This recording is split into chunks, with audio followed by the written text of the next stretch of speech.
धक्कादायक बातमी आहे नवी मुंबईमधून। लव के लिए कुछ भी करेगा असं म्हणतात, अगदी मर्डर देखील। हे अगदी प्रत्यक्षात घडलेलं आहे नवी मुंबईतल्या उल्वे परिसरात। इथे एका प्रियकर आणि प्रियसीनं टॅक्सी चालकाची निर्घृण हत्या केली आहे। कशासाठी तुम्हीच पहा।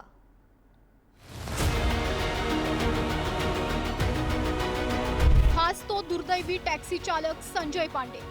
उल्वे भागात राहणाऱ्या पांडेची त्याच्याच घरात हत्या करण्यात आली। डोक्यात हातोड्याचे वार करून त्याला ठार मारण्यात आलं आणि हे निर्घृण कृत्य केलं एका तरुण प्रेमी जोडप्यानं। रिया सरकन्या सिंग आणि तिचा प्रियकर विशाल शिंदे अशी या खुनी कपलची नावं। विशाल पांडेच्या कॅबमधून रिया आणि विशाल फिरायचे। नियमित प्रवास करत असल्यानं तिघांची चांगलीच ओळख झाली।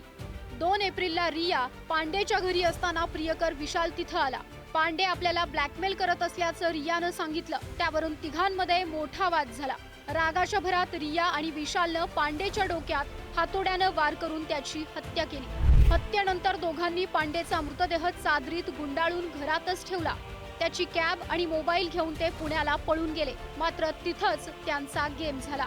गाडी चालवता येत नसल्यानं पुण्यात त्यांचा अपघात झाला। समोरच्या कार चालकानं त्यांना पोलीस ठाण्यात नेण्याचा प्रयत्न केला, मात्र चकवा देऊन ते दोघे नाशिकला पळाले। नाशिकमध्ये पुन्हा त्यांचा अपघात झाला। नाशिक पोलिसांनी दोघांनाही ताब्यात घेतलं।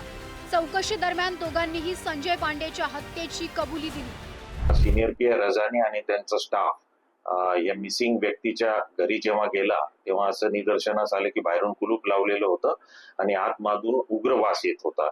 मग मध्ये प्रवेश करून पाहिलं तर एक डिकम्पोज्ड बॉडी आपल्याला मिसिंग व्यक्तीची मिळून आली। मग एकदा तो मृत झाल्याचं खात्री झाल्यानंतर हे दोन्ही जे आरोपी आहेत रिया सरकन्या सिंग आणि विशाल शिंदे यांना उल्वा पोलिसांनी ताब्यात घेतलेलं आहे। या प्रकरणामध्ये खुनाचा गुन्हा दाखल करण्यात आलेला आहे आणि दोन्ही आरोपींना न्यायालयात हजर केले असता 15 तारखेपर्यंतचा पोलीस कस्टडी रिमांड सुनावण्यात आले। आरोपी कितीही हुशार असले तरी केलेलं कृत्य काही लपत नाही। कॅब चालकाची हत्या पचवण्याचा दोघा प्रेमवीरांचा डाव होता, मात्र कॅबनं इमान राखलं आणि आपल्या मालकाच्या मारेकऱ्यांना पकडून दिलं। आवेश तांदळे, पुढारी न्यूज, नवी मुंबई।